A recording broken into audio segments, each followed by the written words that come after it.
하나님 말씀 누가복음 19장 28절로 40절 말씀까지 보겠습니다. 신약편 128쪽, 129쪽 누가복음 19장 28절로 40절 말씀까지 한 목소리로 같이 읽겠습니다. 예수께서 이 말씀을 하시고 예루살렘을 향하여 앞서서 가시더라. 감난원이라 불리는 산 쪽에 있는 벳바게와 베다니에 가까이 가셨을 때 제자 중 둘을 보내시며 이르시되 너희는 맞은편 마을로 가라. 그리로 들어가면 아직 아무도 타보지 않은 나귀 새끼가 매어 있는 것을 보리니 풀어 끌고 오라. 만일 누가 너희에게 어찌하여 푸느냐 묻거든 말하기를 주가 쓰시겠다 하라 하시매 보내심을 받은 자들이 가서 그 말씀하신 대로 만난지라. 나귀 새끼를 풀 때 그 임자들이 이르되 어찌하여 나귀 새끼를 푸느냐 대답하되 주께서 쓰시겠다 하고 그것을 예수께로 끌고 와서 자기들의 겉옷을 나귀 새끼 위에 걸쳐 놓고 예수를 태우니 가실 때 그들이 자기의 겉옷을 길에 펴더라. 이미 감난산 내리막길에 가까이 오심에 제자의 온 무리가 자기들이 본 바 모든 능한 일로 인하여 기뻐하며 큰 소리로 하나님을 찬양하여 이르되 찬송하리로다. 주의 이름으로 오시는 왕이요 하늘에는 평화요 가장 높은 곳에는 영광이로다 하니 무리 중 어떤 바리새인들이 말하되 선생이여 당신의 제자들 책망하소서 하거늘 대답하여 이르시되 내가 너희에게 말하노니 만일 이 사람들이 침묵하면 돌들이 소리 지르리라 하시니라. 아멘. 날씨가 참 변덕스럽습니다. 따뜻한 날씨였는데 어제 저녁에는 눈이 내리는 그런 날입니다. 조금 잘못된 모습, 어떻게 보면 우리가 알고 있는 상식적으로 따지면 원래 오늘이 부활절이 되어야 됩니다. 부활절을 정하는 방법은 춘분이 지난 보름 다음 주일날이 부활절입니다. 3월 춘분이 지났고 어제가 보름이었잖아요. 그러니까 원래 오늘이 부활절이 돼야 되는데 토요일 날과 주일이 낄 때는 그 다음 주일로 한다. 그래서 올해는 부활절이 4월 20일. 어찌 보면 부활절로 따졌을 때는 가장 늦은 시대입니다. 근데 그런 늦은 춘분이 지나서 봄이 됐다고 생각했는데 어제 저녁은 정말 많은 눈이 내렸으니 참 변덕스러운 날씨입니다. 예측 불가능한 모습이잖아요. 주어진 날씨만 예측 불허가 아니라 우리 인생 자체가 예측 불허입니다. 성경에 기록하기를 내일 일을 알지 못하게 한 게 하나님의 뜻이기 때문에 그래요. 내일 일을 우리가 예측하고 움직일 수 없어서 오늘 우리에게 주어진 일을 먼 훗날을 바라보는 게 아니라 지금 내가 내 뒤뜰 발만 바라보며 한 걸음씩 나가기를 원하는 게 하나님의 뜻이기 때문에 그렇습니다. 그러니 매일매일 정말 일용할 양식을 구하고 일용할 은혜를 얻는 그런 모습으로 한 걸음씩 걸어가야 될 겁니다. 교회 절기상 오늘은 종려주일입니다. 예수님께서 오늘 읽은 본문처럼 예루살렘에 입성하는, 그러니까 예수님의 생애 가운데 마지막 한 주간을 보내는 기간인 거죠.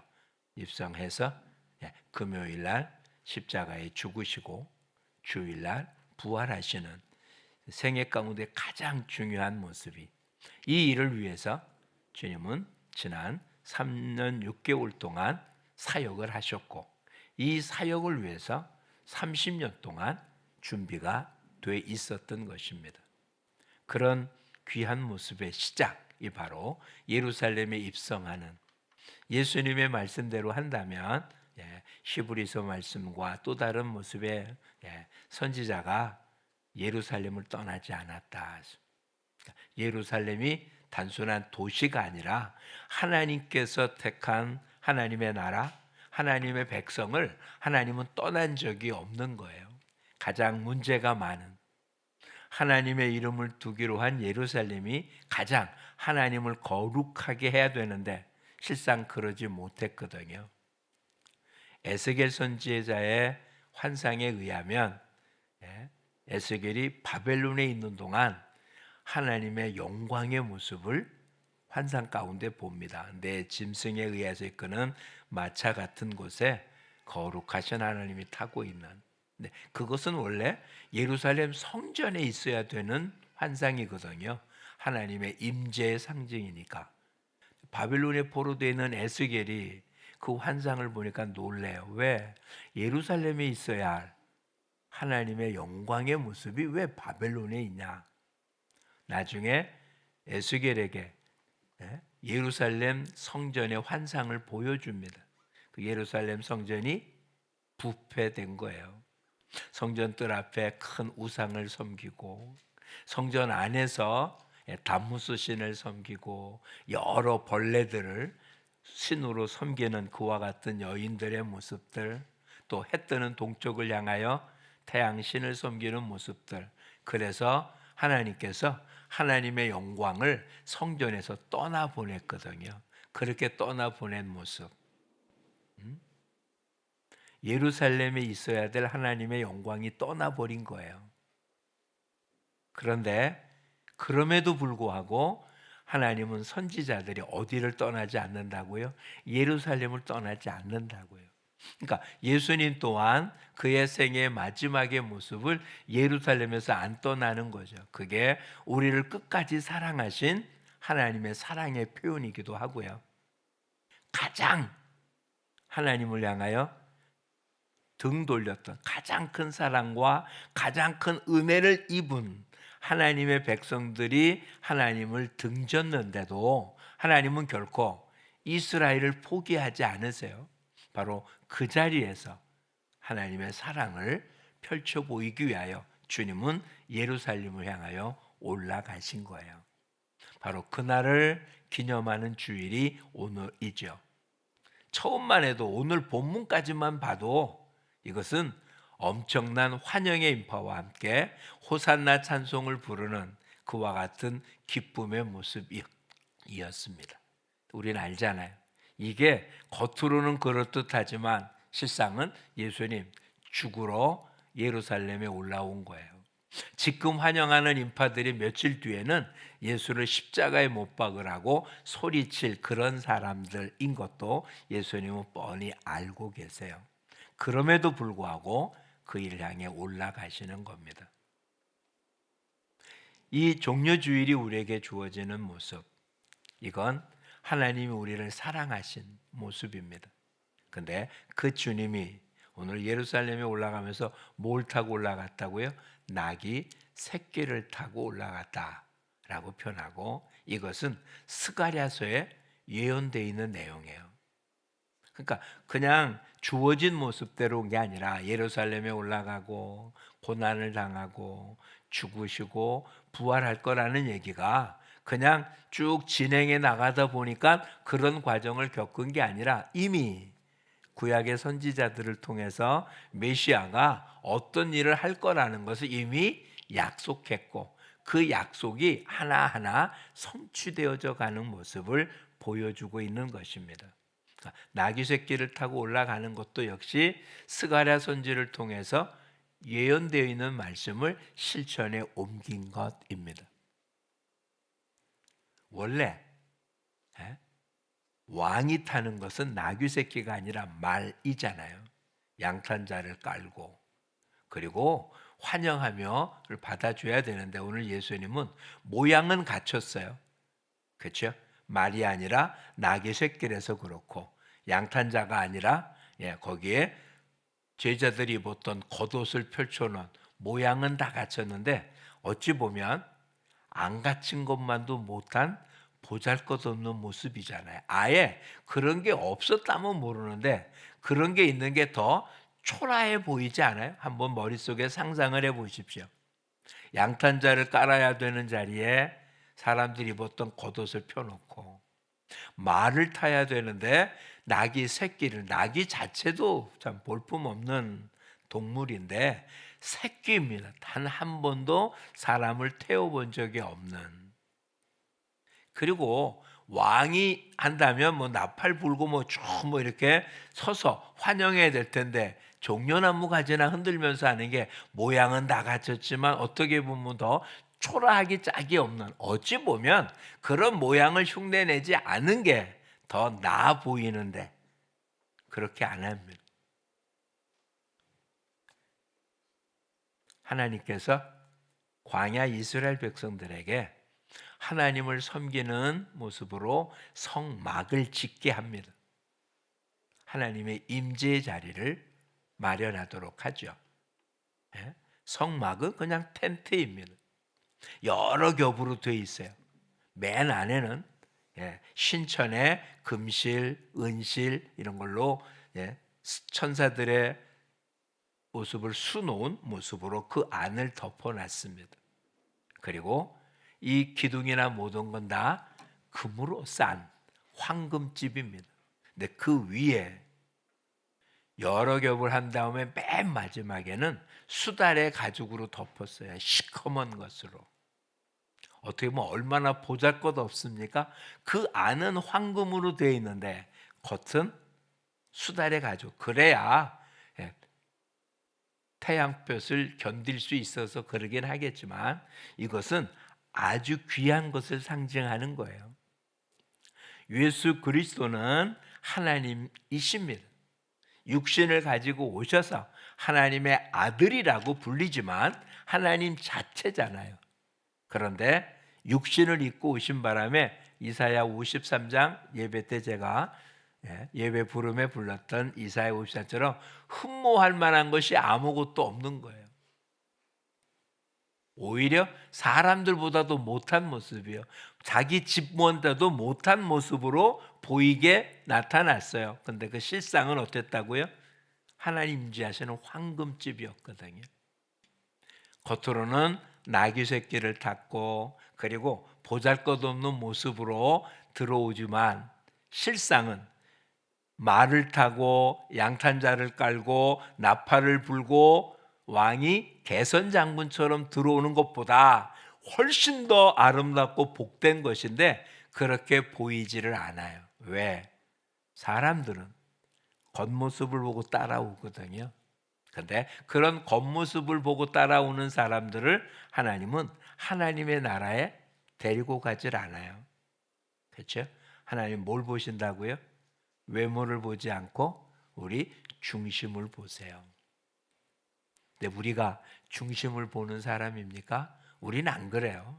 외모를 보잖아요. 맨 먼저 보는 게 그 사람의 속에 됨됨이, 이건 맨 마지막에 따지는 거고요. 어떻게 생겼는지, 출신 성분이 어떤지, 지금 사회적인 지위가 어떤지, 돈은 얼마나 많고 버는지 이런 것들이 우선으로 느껴지고 그 다음에 사람이 어떠냐 거기에 따라서 갖고 있는 것들을 평가를 하는 게 우리들이잖아요. 왜? 그 속은 알 수가 없으니까요.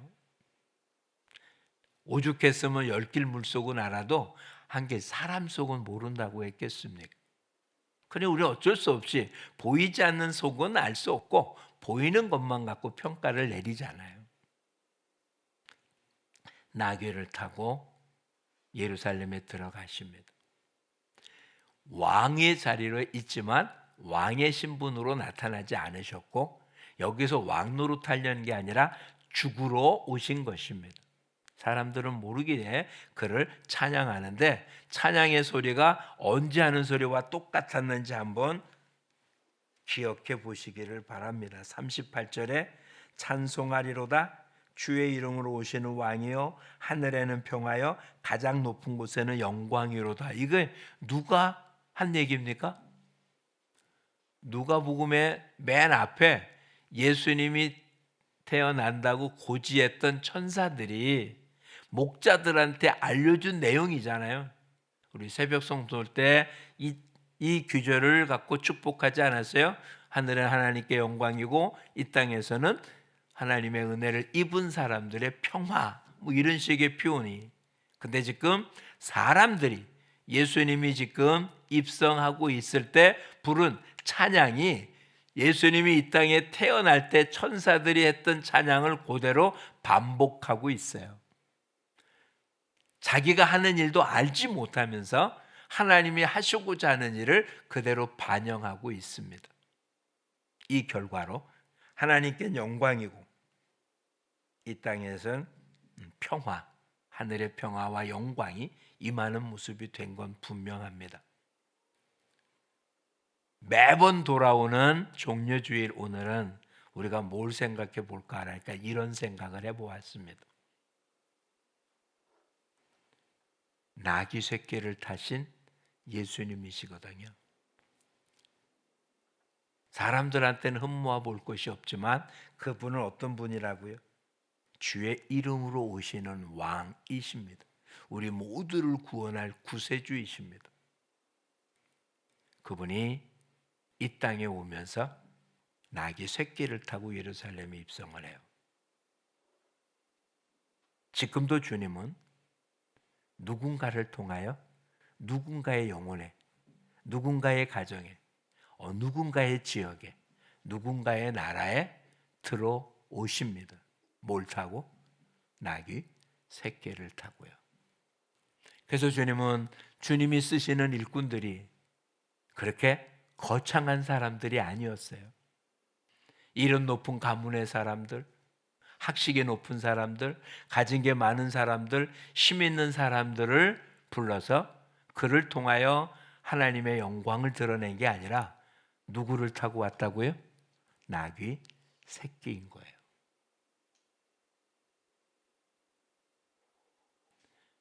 주님은 저와 여러분을 통해서 이 땅에 하나님이 영광을 받으시고 이 땅에 평화가 임하고 주님이 하시고자 하는 일들을 전하기를 원하십니다. 우리 모두는 이 시간 주님을 날라드리는, 그렇죠? 주님을 예루살렘으로 옮겨드리는 그런 나귀가 되어지는 우리 모두가 되기를 축복합니다. 세상의 입장에서 보면 보잘것없는 존재들이고요. 우리의 평균 연령이 결코 작지 않거든요. 세상에서 보면 이제 다 은퇴한 모습이고 한불 간 모습이에요. 여기 나귀 새끼라고 한 것은 우리는 정반대적인 모습이죠. 태어나서 얼마 안 된 그런 나귀 새끼가 아니라 이제는 노새에서 퇴물이 된 나귀인지도 모르겠어요. 저도 그렇고 우리 모두도 대부분 그렇습니다. 그런데 주님이 지금 주의 일, 가장 중요한 구속의 일, 우리를 위하여 십자가를 져야 되는 가장 중요한 일을 위해서 주님이 사용한 도구가 나귀 새끼였다면 이 시대 주님이 일하고자 할 때 누구를 타고 움직이겠냐고요. 멋있는 사람, 능력 있는 사람, 강한 사람, 세상에 영향력을 끼칠 수 있는 사람, 그런 사람이라면 훨씬 좋지 않겠어요? 그렇죠? 여기 나귀 새끼라는 말은 어떻게 보면 연약함이라는 뜻도 되지만 성경 전체적인 용어로 따지면 겸손한 자라고 표현해야 될 거예요.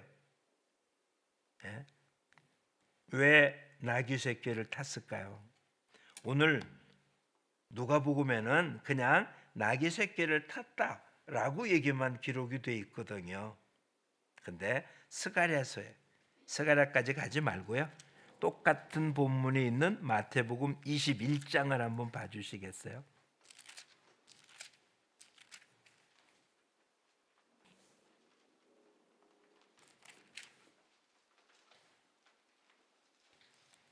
마태복음 21장 5절에 보면 똑같이 예루살렘 입성하며 나귀 새끼를 타고 들어간 장면이 기록되어 있는 본문인데 여기는 스가랴 본문이 기록이 되어 있어요. 그게 나귀 새끼를 탄 이유가 뭐냐? 선지자의 말씀을 이루려 하심이다 라고 표현하며 그 선지자의 말을 기록합니다. 5절 같이 읽어보죠. 시온 딸에게 이르기를 내 왕이 내게 임하노니 그는 뭐하여 겸손하여 나귀 곧 멍에 매는 짐승의 새끼를 탔도다 하였다. 왜 나귀 새끼를 탔다고요? 겸손하여. 왕이면 누굴 타야 되는데 말을 타야 되잖아요. 그렇죠? 사람들의 겉옷을 깔 게 아니라 뭘 깔아야 됩니까? 양탄자를 깔아야 되잖아요. 근데 그렇게 안 했어요. 겸손하여. 예수님이 겸손하여 나귀 새끼를 탄 것처럼 지금도 하나님은 자기를 뻗어길 수 있는 뼈대 있는 가문에 뭐 이런 모습이 아니에요. 실제로 뼈대 있는 가문일 수도 있고요. 실제로 이 땅에서 큰 권세를 가진 사람일 수도 있고 이 땅에서 내놔도 정말 부끄러움이 없을 만한 그런 재력가일 수도 있고 사회적인 지위를 가진 사람일 수도 있어요. 근데 그래서 그를 사용하거나 타는 게 아니라 겸손하기 때문에 그를 사용하겠다 이런 얘기예요. 우리는 너무나 잘 알죠? 교만한 자는 어떡하고 토해내고 겸손한 자를 사용하신다. 왜 그럴까? 왜 그럴까요? 누구를 드러내야 되니까? 예수님이 드러나야 되잖아요. 말을 타고 오는데 사람들이 와, 야, 저 말이 얼마짜리 말이냐? 이렇게 하면 안 되는 거잖아요. 그렇죠?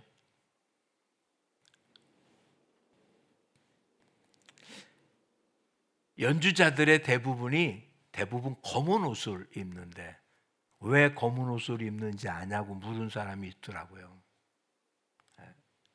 연주 자체가 아니라 연주자에게 집중하지 않도록 이란대요. 화려한 옷을 입고 그런 모습이 아니라 검은 옷을 입은 이유가 연주 자체에 집중해야지 연주하는 사람에게 집중하지 않도록. 종려주일에 주님이 나귀를 타셨습니다. 나귀에 집중하지 않고 타신 예수님에게 집중하도록 말입니다. 그것도 겉으로 드러난 모습이 아니에요. 처음에 이들의 그렇게 놀랍게 환영한 이유는 뭐 때문이었는지 본문을 다시 한번 볼 수 있게 바랍니다. 37절 누가복음 19장 37절에 왜 그들이 그렇게 큰 소리로 기뻐하고 찬양했냐면 죄자의 온 무리가 자기들이 본 바 모든 등한 일로 인하여 주님이 병을 고치고 귀신을 쫓아내고 한 이 엄청난 이적과 기적을 본 것 때문에 그를 찬양했어요. 근데 주님은 그 일을 찬양받으려고 이 땅에 오신 게 아니고요. 죽으러 오셨잖아요. 죽으러. 그걸 본 게 아니라 그가 베풀어준 은혜, 은총, 축복만 바라보다가 그게 아니라고 생각하니까 그를 십자가에 못 박으라고 내주는데 동참한 거잖아요. 요한복음 6장에 많은 무리들이 예수님을 따라왔어요. 바로 그 전에 오병이어로 5천 명을 먹이고도 남는 역사가 있었거든요. 이 땅의 가장 큰 문제는 먹는 문제예요. 먹는 문제만 해결해 준다면 그 사람이 왕이 되는 게 최고인 거예요. 나라를 어떻게 하든 먹을 것을 풍족하게만 준다면 그가 어떤 일을 해도 아무렇지 않을 거예요. 경제적인 문제가 흔들리지 않으면 정치를 어떤 방법으로 하든 신경 안 쓸 거라고요. 근데 먹을 문제가 해결 안 되면 못 견뎌요. 구소련의 공산정권이 무너진 일은 단순해요. 배고팠거든요. 배고픔의 문제를 해결하지 못하면 정권이 유지되지 않은 거예요. 근데 배고픔의 문제를 해결해 주자 왕으로 삼으려고 했다고 합니다. 근데 예수님 그렇게 인기 많고 많은 사람이 따라오는데 내 살을 먹으라 내 피를 마시라는 이상한 말을 하자 듣기 어렵다고 다 떠나버렸어요. 예수님은 우리의 경제 문제를, 우리의 정치 문제를, 우리의 무슨 건강 문제를 해결하고 이 땅에 오신 게 아니고요. 우리 죄 문제를 해결하려고 이 땅에 오셨거든요. 사람들은 관심이 없어요. 죄를 짓더라도 부요해지면 지금도 그럴지 모르지만 몇 년 전 모습에 청년들한테 질문했어요. 20억을 준다면, 20억만 얻을 수 있다면, 나는 몇 년 동안 옥에 갇히는 거 아무런 신경 안 쓴다고요. 즉 죄를 짓더라도 돈만 벌 수 있다면 하겠다, 이런 말이라고요. 왜? 이 땅은 돈이 권력이니까. 근데 주님은 그 일을 위해서 오지 않았잖아요. 그 일 때문에 주님을 따르는 거 아니잖아요. 그렇다면 주님의 본 모습을 보자고요. 구세주 예수님 한번 해보시겠어요? 예수는 그리스도다. 헬라어로 표현했기 때문에 우리한테 와닿지 않잖아요. 예수님은 구세주다라는 뜻입니다. 해볼까요? 예수님은 구세주다. 이 말을 우리 개인적인 모습으로 표현해요. 예수님은 나의 구주시다. 예수님은 나의 구주십니다. 예수님은 나의 메시아고요. 예수님은 나의 그리스도입니다. 이런 고백을 하는 자는 하나님의 자녀다라고 주님 말씀하신 거예요. 그러니까 예수가 그리스도, 예수가 구주라는 사실을 지금 완벽하게 하기 위하여 십자가에 죽기 위하여 예루살렘에 입성합니다. 누구를 타고? 나귀 새끼를 타고. 지금도 주님은 똑같은 일을 하시는 거예요. 이 땅에 다시 재림하실 때는 이제 나귀 타고 오지 않습니다. 심판주로 이 땅에 오십니다. 믿는 자와 믿지 않는 자를 구별하고 알곡과 가라지를 구별하기 위해서, 양과 염소를 구별하기 위하여 이 땅에 오실 거라고요. 이젠 천국과 지옥만 남을 거라고요. 그 이전까지는 아직도 우리에게 기회가 있고 우리에게 시간이 주어져 있습니다. 주님이 저와 여러분을 타서 저와 여러분의 가정에 있기를 원하십니다. 저와 여러분이 있는 사회, 저와 여러분이 있는 공동체, 저와 여러분이 있는 이 땅에 주님이 나를 타고 움직여 예수가 그리스도임을 드러내 주기를 원하고 계십니다.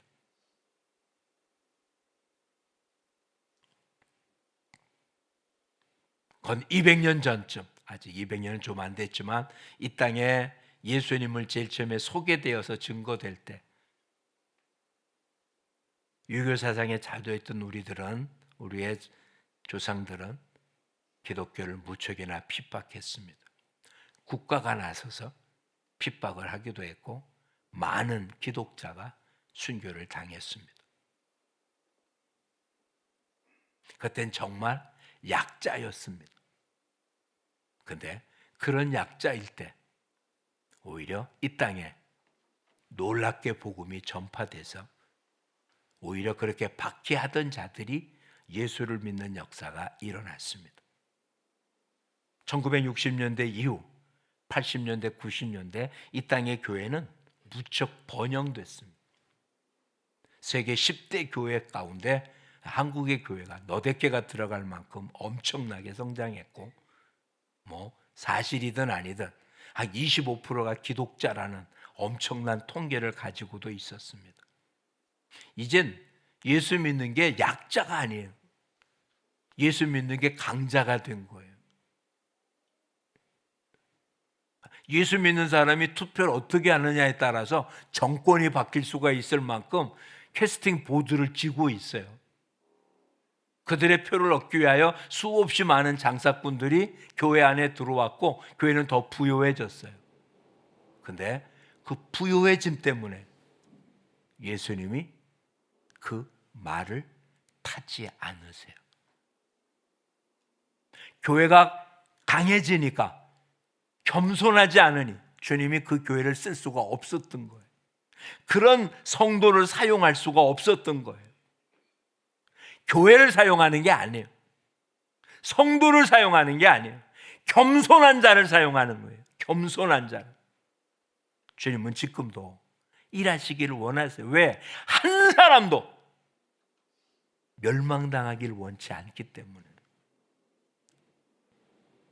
베드로 사도를 통해서 말해줍니다. 하나님 예수님이 오신다고 한 재림이 약속을 어기는 게 아니라 속히 오겠다고 한 약속이 더뎌지는 이유는 한 사람이라도 더 구원하기 위해서 아직도 우리에게 시간을 주신 거예요. 아직 방주의 문이 닫히지 않은 것은 방주의 문을 닫을 시간이 안 됐기 때문이 아니라 한 사람이라도 더 구원 얻게 하기 위해서거든요. 근데 이렇게 주님이 아파하는 거예요. 내가 탈 나귀가 없구나. 육신을 가지신 예수님은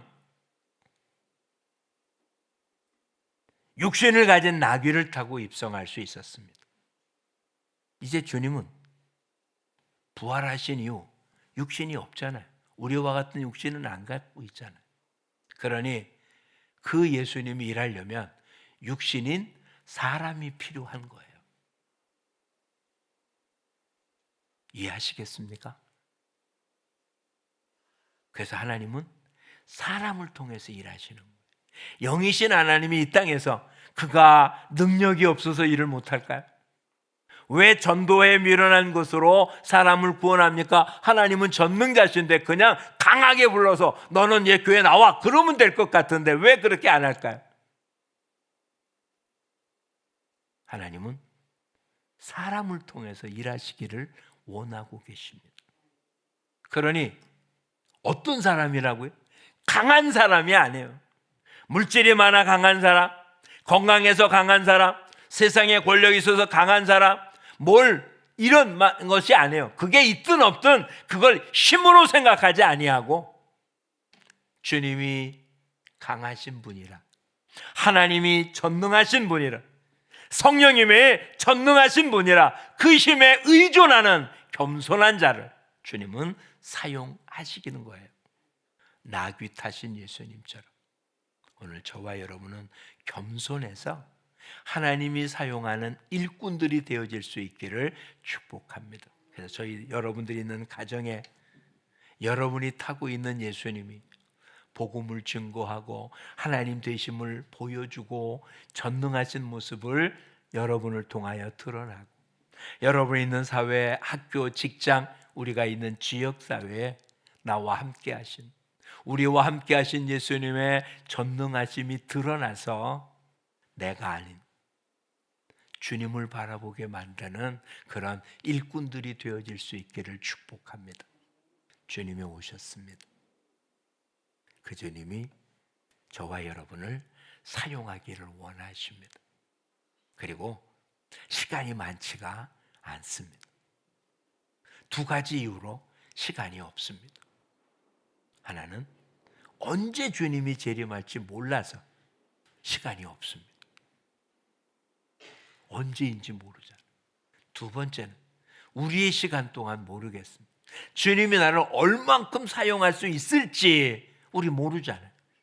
내일이 있을지 아는 사람은 아무도 없잖아요. 지금 젊기 때문에 건강합니까? 그래서 문제가 없습니까? 모르잖아요. 주님이 언제 어떤 식으로 데려가게 될지. 그러니 오늘이라고 부르는 이 시간, 주님이 사용하는 나귀가 되어서 주의 일에 동참하는, 그 옛날 예루살렘에 입성했던 예수님, 오늘은 저와 여러분을 통해서 저와 여러분이 있는 가정과 일터와 지역사회와 삶의 현장에서 그 예수님이 구세주임을 올바로 드러내 보이는, 그래서 어떤 모습이요? 주의 이름으로 오시는 왕이요, 하늘에는 평화요, 가장 높은 곳에는 평화로다라는 말이 진정으로 외쳐지는 역사가 있기를 주님의 이름으로 축복합니다. 예수 믿은 지 오래됐기 때문에, 교회에서 받은 직분이 어때서, 내가 교회 안에서 섬기고 봉사하는 게 어때서, 그것이 주님이 나를 사용할 수 있는 이유는 못 됩니다. 그렇게 따지면 예수님 당시에 바리새인만큼 멋있는 사람이 어디 있었겠어요? 하나님의 말씀 아는 거라면 율법학자만큼 하나님 말씀 아는 사람이 많기는 잘 누가 있었겠어요? 근데 주님은 그런 사람을 사용하지 않았잖아요. 겸손한 자를. 오늘 그런 걸 알거나 힘 있는 게 필요 없다는 게 아니에요. 오히려 사도 바울처럼 그렇게 있게 놀라운 것들을 배설물로 여기고 그리스도 아는 일을 가장 고상하게 여기는 진정한 겸손한 자를 통해서 하나님 일하신 것처럼 오늘도 주님은 그런 사람을 찾으십니다. 오늘 본문으로 다시 한번 돌아오죠. 31절 같이 읽어보겠습니다. 30절에 맞은편 마을에 가서 나귀 새끼가 묶여있는 걸 보고 끌고 오라 그러거든요. 근데 31절 같이 읽어보겠습니다. 만일 누가 너희에게 어찌하여 푸느냐 묻거든 말하기를 주가 쓰시겠다 하라 하시매. 오늘 주님이 말씀하십니다. 내가 쓰겠다. 그랬더니 어떻게 했다고요? 그냥 내주더라. 주님이 오늘 저와 여러분에게 내가 너를 좀 타고 예루살렘 들어가야 되겠다. 내가 너를 타고 너가 있는 직장에 가야 되겠다. 내가 너를 타고 내 가문 속에 들어가야 되겠다. 너가 있는 곳에 내가 너를 타고 가겠다. 우리 모두 이사야 6장에 나타나 이사야 주여 종이 여기 나이다. 나를 사용하소서라고 한 것처럼 주님께 쓰임받기 위하여 우리 자신을 드리는 복된 모습이 되시기를 축복합니다. 이 시간은 주님 앞에 온전히 나를 사용해 달라고. 그래서 내가 가는 곳곳마다 주의 이름이 높여지고 내가 만나는 사람들마다 그들이 믿든지 안 믿든지는 모르지만 예수가 그리스도라고 증거하는 복됨이 있는 그런 시작의 날이 되시기를 축복합니다. 기도하겠습니다. 참 좋으신 아버지, 왕이시며 창조주이시고 모든 것을 지으신 전능자이신 분이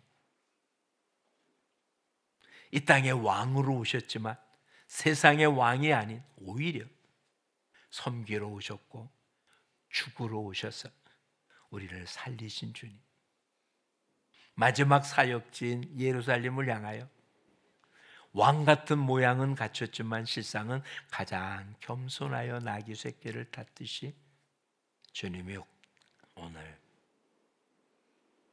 저희를 통하여 주님의 사역을 완성하기를 원한다는 사실을 깨달아 싸움. 아버지, 나이 많은 몸이라도 주님 쓰시겠다면 쓰시옵소서. 아무것도 없지만 주님이 쓰시겠다면 쓰시옵소서. 주님께 온전히 드려짐으로 하나님께 영광과 이 땅의 평화의 역사가 임하는데 일익을 감당해서 주님의 동역자로 일하는 복됨이 있는 종려 주일 우리 모두가 되게 하여 주옵소서.